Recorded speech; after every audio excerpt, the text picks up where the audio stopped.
Bendito sea nuestro Señor Padre eterno y la gloria de su Hijo Jesús sobre nosotros. Mis hermanos, estamos hablando en una serie sobre el ánimo o el entusiasmo que debe de tener el alma cuando el Espíritu le ilumina la palabra encarnada de Dios, que es vida, que debe de estar ya sembrada en tu espíritu, porque de allí la va a tomar el Señor, y dice que con su dedo la va a escribir en nuestra mente y nuestro corazón. Eso quiere decir que la mente de nosotros, como un tablero, hay que dejarlo limpio para que el Señor comience a escribir. Ajá. Él da la promesa, pero nosotros tenemos que hacer una parte. Si no hay un compromiso nuestro para que Dios pueda escribir con su dedo en nuestra mente y en nuestro corazón, pues el dedo de Dios va a estar así, pero tú vas a estar a la distancia de yo tocar el foco de esta cámara. Quiere decir que Dios quiere marcarlo, pero tú no te dejas marcar. Porque los pensamientos que tú dejas que se escriban, que se registren, que tomen carne dentro de tu mente, en tu memoria, en tu corazón, es el que da los abismos. A aquellos que están tronando, diciéndote que viene una crisis, que tienes un problema, que vas a perder el empleo, que si ya lo perdiste no vas a conseguir otro, que te lo mereces porque no has ido a la iglesia como debías de ir, porque no has dado como deberías de dar, como no has ofrendado como deberías ofrendar, y posiblemente muchas de esas cosas no las hayamos hecho. Pero yo conozco un Dios que dé misericordia, un Dios que dé perdón, que si yo he hecho mal y he dejado filtrar a mi mente todo tipo de pensamiento y que no viene del corazón de Dios, y mis ojos han estado mirando continuamente las cosas que no debo de mirar y hablando lo que no debo de hablar, yo he permitido que abismos se metan dentro de mi mente, lugares oscuros, sin vida, en donde solo el lodo está allá abajo, donde el sol y la luz no llegan, sino que la oscuridad permanece. Entonces lo que me ruge a mí en mi mente es un alboroto de destrucción, de miedo, de temor, de pobreza, de miseria, de enfermedad, de que no hay trabajo para mí, no hay posibilidad para mí, no tengo cómo mi empresa avance, no tengo a quién venderle porque no hay quien compre. Y entonces se comienza a formar esa bulla. Y habíamos quedado oyendo en el Salmo 42, cuando David está hablando de su alma y le dice que como a la voz de los abismos, es un pensamiento oscuro y tenebroso, negativo, perverso y malo, hablándole a un gemelo, porque es el otro abismo, de cómo están las cosas malas. Estamos hablando de alguien que está reflexionando y meditando constantemente sobre lo mal que están las cosas,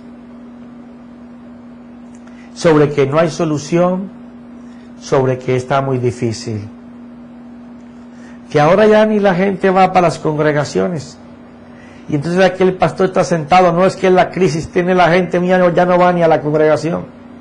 Qué lástima por ti, siervo, que estés aterrorizado entre un abismo y otro abismo, porque este debería de ser el momento, como en muchos lugares del mundo está pasando, que la gente ha tenido que abrir 2 y 3 servicios más, porque la gente tiene tanta necesidad de buscar lo espiritual que no caben. Pero si tú ves que en tu congregación, en vez de aumentar, está mermando, ay, ay, ay, yo sé que esto es duro, pero tú eres el culpable. Sí,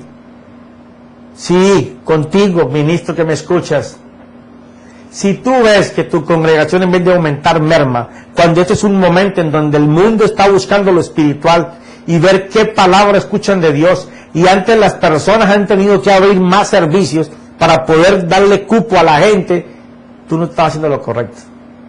A lo mejor estás haciendo cosas para Dios, pero no las que le agradan a Dios. Porque si nosotros estamos en decadencia, ¿qué le vamos a pedir a la gente que está con nosotros? Si el líder está en el piso, ¿a quién le vamos a pedir?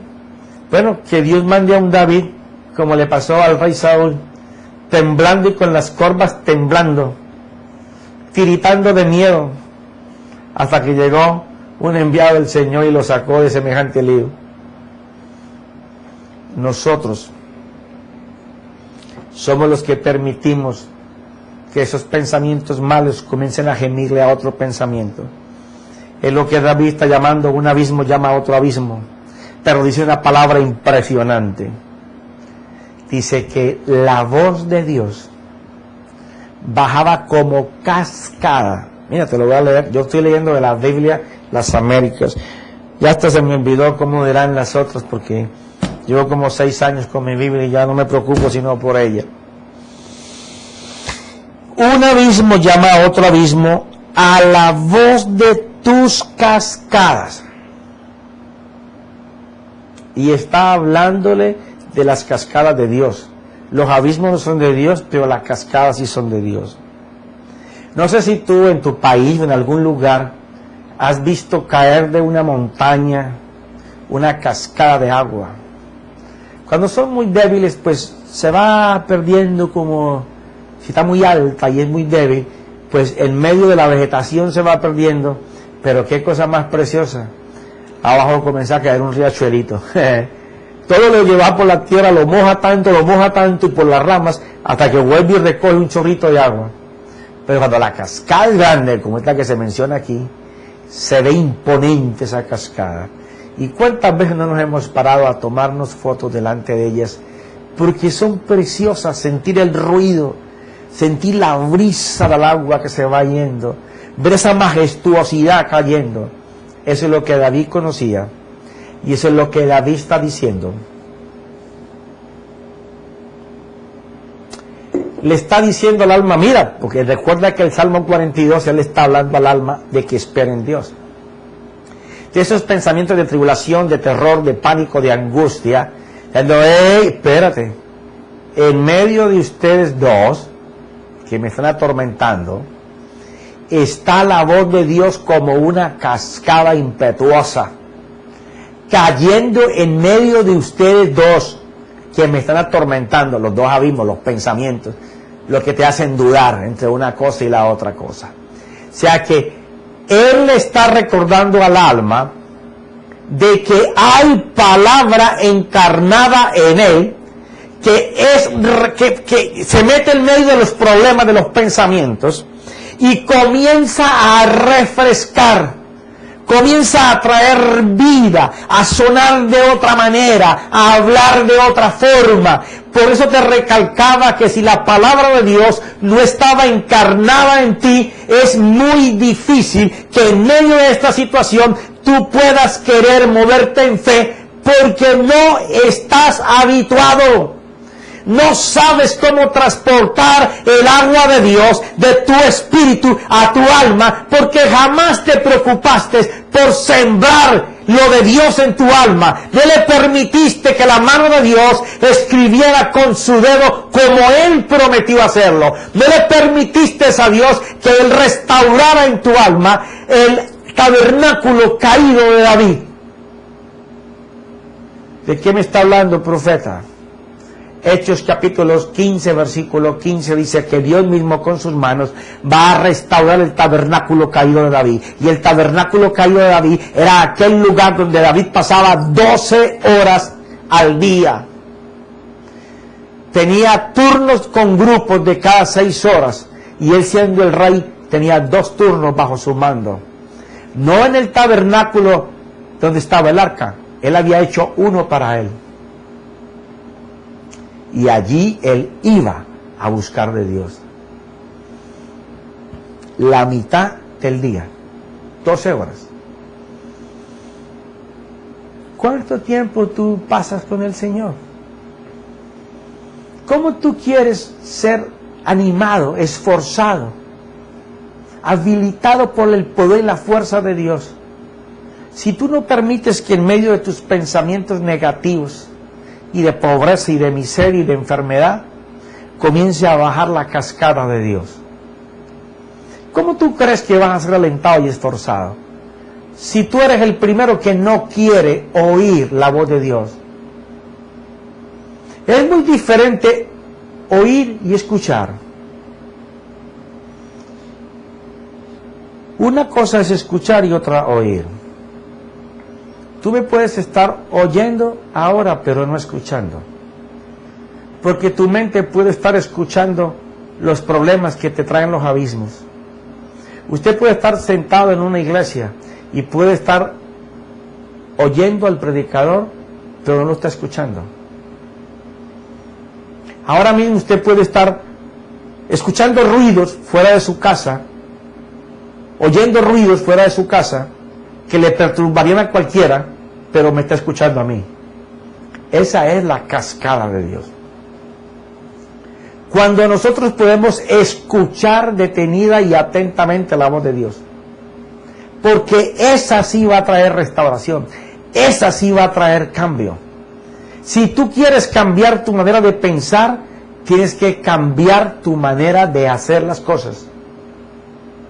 Si tú sigues haciendo lo mismo, seguirás pensando lo mismo.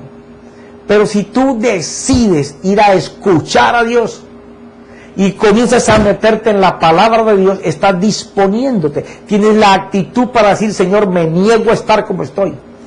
Tú eres poderoso y grande, me arrepiento, perdóname, quiero empezar, quiero que tú me comiences a animar, a fortalecer. Va a comenzar el Señor a parar ese campeón que hay dentro de ti, ese gigante que sale a combatir en el nombre del Señor, porque no era el tamaño de David contra el de Goliat, era el gigante de Dios que estaba en David.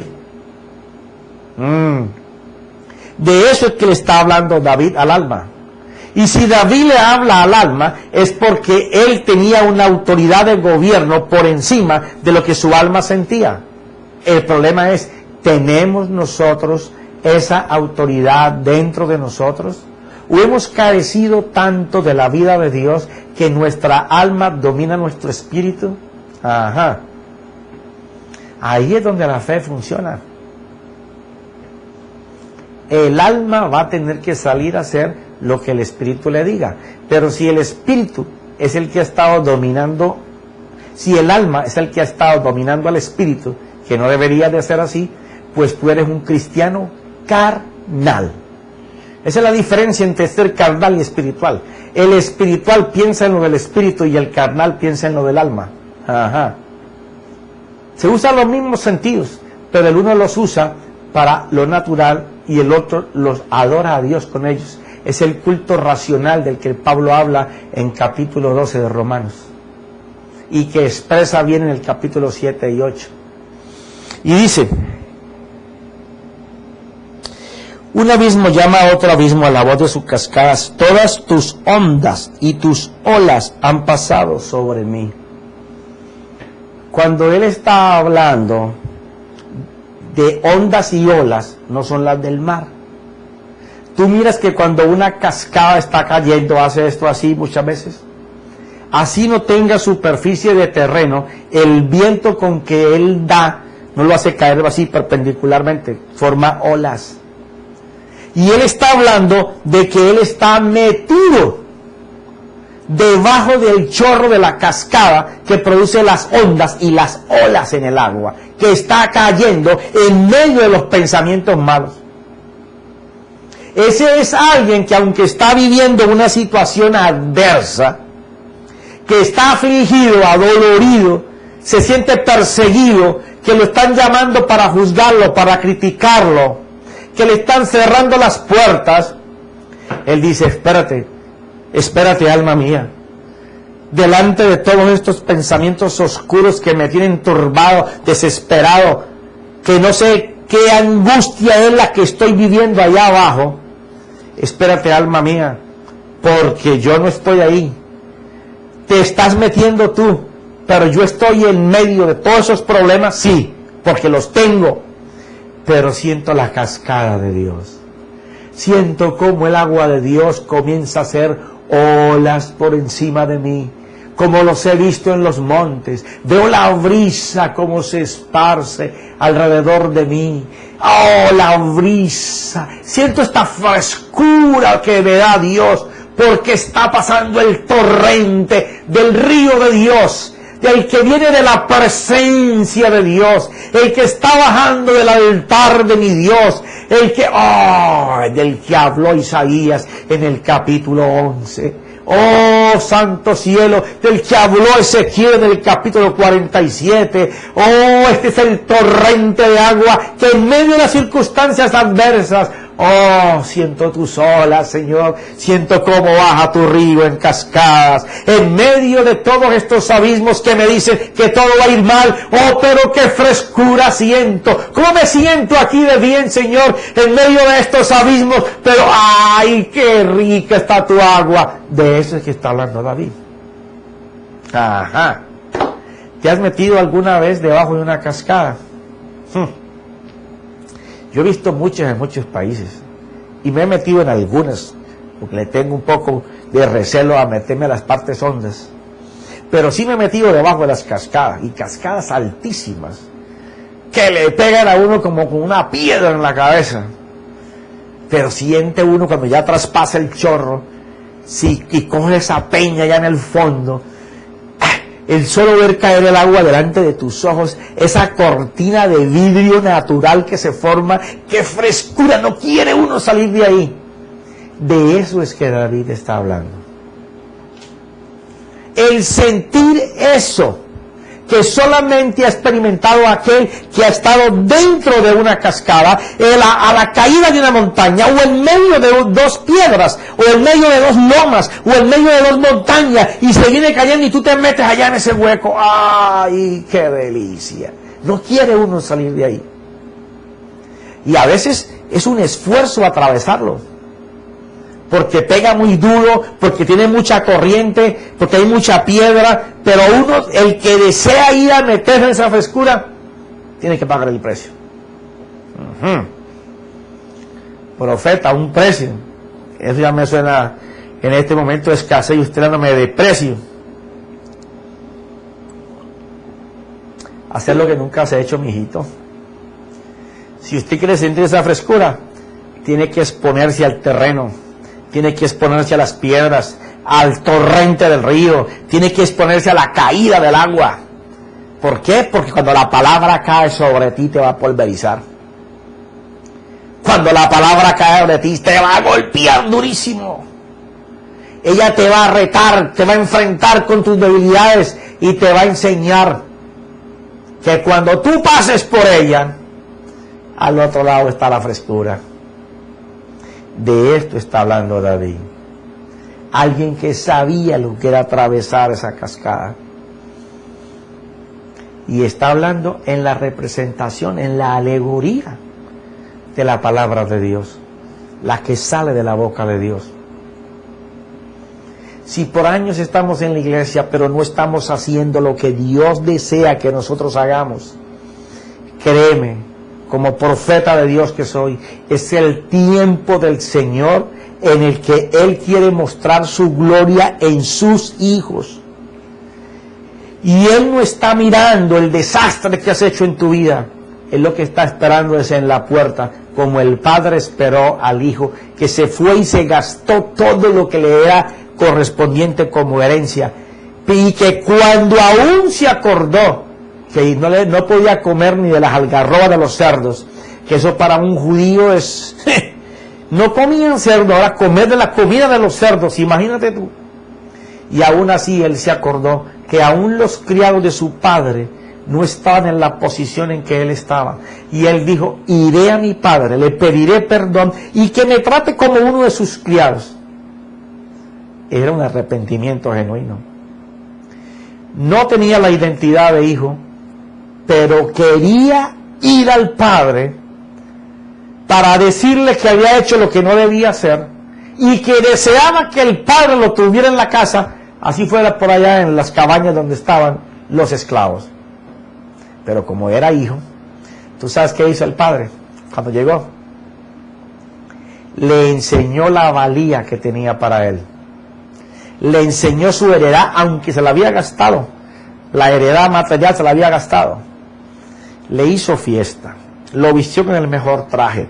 Le puso las mejores sandalias. Se quitó el anillo que representaba la autoridad. Y le dijo, mira hijo, este es mi anillo, con el que yo firmo. Y con esto, cuando yo lo coloco, representa la autoridad legal mía para dar o para quitar. Te lo estoy dando a ti, hijo. O sea que cuando el padre le dio el anillo al hijo, le dio autoridad, le dio poder. Y fuera de eso le hizo una fiesta. ¿Sabes qué había hecho el padre? Había separado desde el día que se fue un novillo y lo mandó a engordar, sabiendo que algún día el hijo vendría.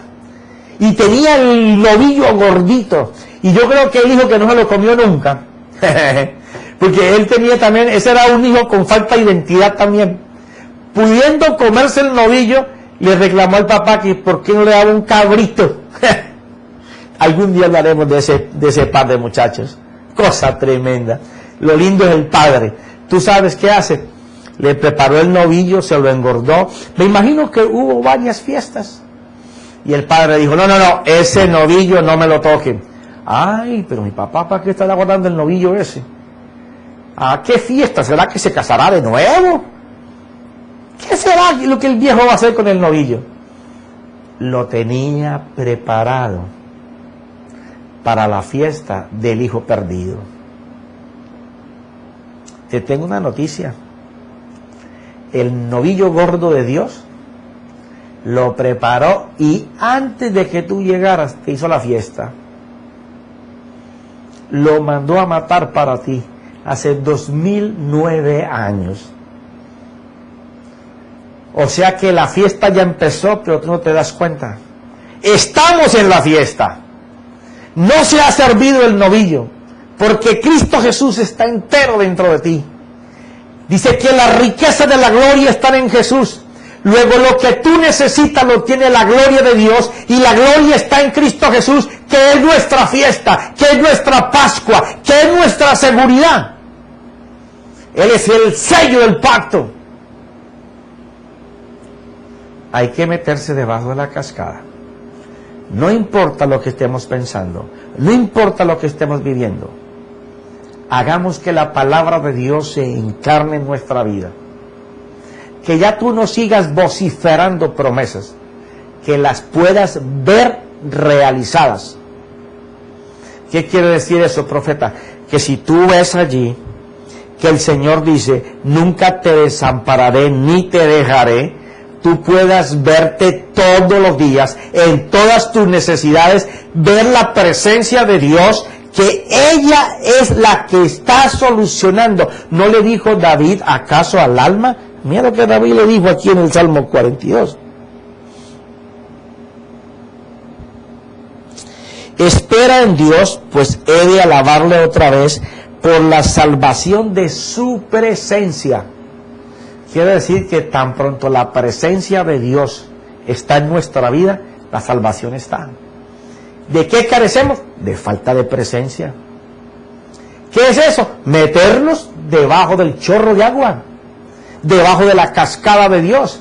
No importa lo que digan las montañas, las colinas, el hueco, el abismo, las rocas.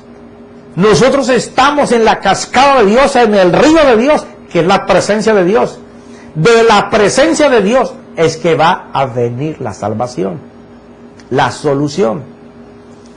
Vea, predicadores, pastores, ministros, evangelistas, profetas, apóstoles, maestros, que hemos hablado por tiempo del Señor. Si esa palabra que hablamos no está encarnada en nuestra vida y no la vivimos, los abismos nos van a seguir rugiendo. Los pensamientos oscuros nos van a seguir metiendo miedo. Nos vamos a asustar por las noticias que vuelan por el aire. Aún sin llegar al día, ya estaremos huyendo de los problemas. O nos estaremos matando como ese hombre que mató aquí en Miami a su esposa y sus 2 hijas. Iba a la iglesia, cantaba goritos, tenía Biblia, leía la Biblia, cantaba en el coro, obligaba a sus hijos a tocar el violín y el piano para la iglesia. ¿De qué le sirvió todo ese marco religioso si él no podía mirar a Dios? Profeta, eso es un juicio muy duro. Hermano, esta es la verdad. Si usted en la angustia no puede ver sino la angustia, usted no conoce a Dios. En la angustia tenemos que aprender a mirar la presencia de Dios, porque de la presencia de Dios es que viene la salvación. Es que nos enseñamos a un evangelio barato. Nos enseñamos a un evangelio ridículo, de palmitas y coritos y salticos, y cuatro palabras raras y ya pensamos que estamos llenos de Dios. No, nuestro Dios no es que me paren los pelos y ponga la carne de gallina. Él es mucho más que eso. Es poder de Dios. Que yo tenga la autoridad para reclamar al cielo, para atar y desatar en el cielo, que tenga la autoridad para despejar las nubes de huestes espirituales que se levantan contra mí, contra mi esposa, contra mis hijos, contra mi trabajo, contra la empresa donde estoy, a la empresa que manejo, contra mi iglesia, contra mis pastores, contra la congregación, contra mis hermanos, contra la nación. ¿Para qué un evangelio de historias? No, probémonos a ver si es verdad que tenemos una fe en Dios. ¿En quién hemos creído? ¿Cuándo vamos a ver la mano de Dios? ¿En qué momento?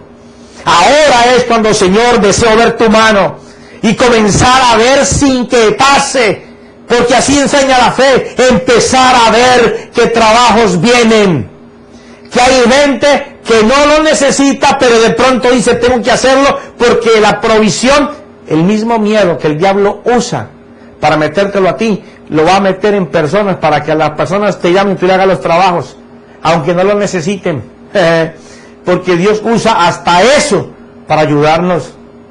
La transferencia de riquezas está en que el impío se va a atemorizar de ver las cosas que está pasando Dios en sus hijos, en su pueblo, y va a querer venir.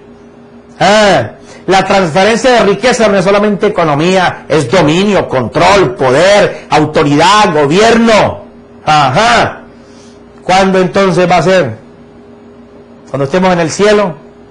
No, esto se hizo para vivir aquí en la tierra, no para vivir en el cielo. Mira lo que dice: